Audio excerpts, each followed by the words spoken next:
అదే RTV app వార్తల్ని క్షణాల్లో చదివే అవకాశం ఉంటుంది. ఒక న్యూస్ పేపర్, ఒక టెలివిజన్ ఛానల్ మీ చేతుల్లో ఎప్పుడు ఉంటాయి. సార్ ఇప్పుడు ఎటు తీసుకుపోతున్నావు నీ అంబులెన్స్ ను? ఏ హాస్పిటల్ కు? హైదరాబాద్ హాస్పిటల్ పోదాం. మరి విజయవాడకి ఎందుకు వచ్చినావు?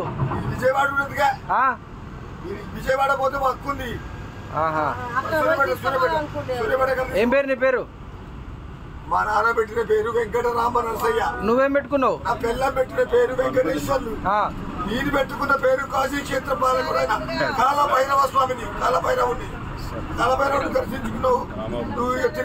నువ్వు శంకరుని మాలేసుకున్నావా? నువ్వు వెళ్ళిపోవాల్సిన అవసరం లేదు. కైలాసం నీ పొందబోతావు. కేసు రాగానే మాకేమని వచ్చిందంటే బస్లో అన్కాన్షియస్ పడిపోయింది అని కేసు వచ్చింది. ఎల్బినార్ పిఎస్కి ఆపోజిట్ అని చెప్పారు. పిఎస్కి వెళ్ళి ఆపోజిట్ పోయి చూస్తే పేషెంట్ కింద హెడ్ ఇంజూరీ ఉంది. ఆమె కింద దింపి స్ట్రక్చర్ మీద ఎక్కించుకొని వాళ్ళ ఇంటి వాళ్ళకి ఫోన్ చేస్తే ఐదున్నరలో ఉన్నాము, ఇక్కడ తీసుకురండి అని వాళ్ళు చెప్పారు. అక్కడ తీసుకెళ్ళి సన్ రైజ్ హాస్పిటల్ తీసుకురమ్మని వాళ్ళు చెప్పారు. ఆ హాస్పిటల్ కాడ తెచ్చి రివర్స్ చేసి పెట్టి లోపలికి వచ్చేలోపు ఇతను ఎత్తుకొని పోయాడు. అన్నోన్ పర్సన్ ఆయన హాస్పిటల్ ముంగట ఉన్నాడు, కాళ్ళు కట్టుకొని ఉన్నాడు. ఆల్రెడీ అయినా మేము లోపలికి వచ్చేసరికి బండి స్టార్ట్ చేసుకొని ఆయన వెంటనే మళ్ళీ ఉరికొచ్చిన వెంటనే జస్ట్ ఒక నిమిషం 2 నిమిషాలు బిఫోర్లా ఆల్రెడీ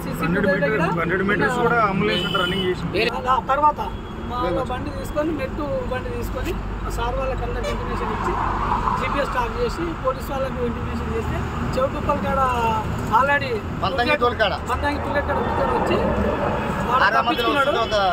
దాని మధ్యలో ఇంకో ట్రాఫిక్ పెట్రోలింగ్ బండి ఎస్ఐనో కానిస్టేబుల్ తెలియదు, ఆయనకు కూడా గుద్దిండు. మాకు ఇట్లా జరిగిందని మా కొలీగ్ ఫోన్ చేశాడు. ఫోన్ చేయగానే నేను ఇమ్మీడియట్లీ రెస్పాండ్ అయ్యి అబ్దుల్లాపూర్ మెట్రో రోడ్ పట్టుకొని వస్తున్నా. మమ్మల్ని ఇట్లా ఏమైనా పోయిండేమని మా సార్ వాళ్ళకి ఫోన్ చేస్తే మా సార్ వాళ్ళు ట్రాకింగ్ చేస్తూ ఇదే రూట్లో పోతుంది, అదే రూట్లో వెళ్ళిపో బండి వెనకాలని చెప్తే దాంతోపాటు వచ్చేసిన. దాంతోపాటు మన పంతంగి టోల్ ప్లాజా వాళ్ళకి ఫోన్ చేస్తే వాళ్ళు బండి ఆపడానికి ప్రయత్నం చేశారు. బండి ఆపడానికి ప్రయత్నం చేస్తే వాళ్ళు రాంగ్ రూట్లో వచ్చేసి అక్కడ టోల్ ప్లాజాను క్రాస్ చేసుకొని వచ్చిండు.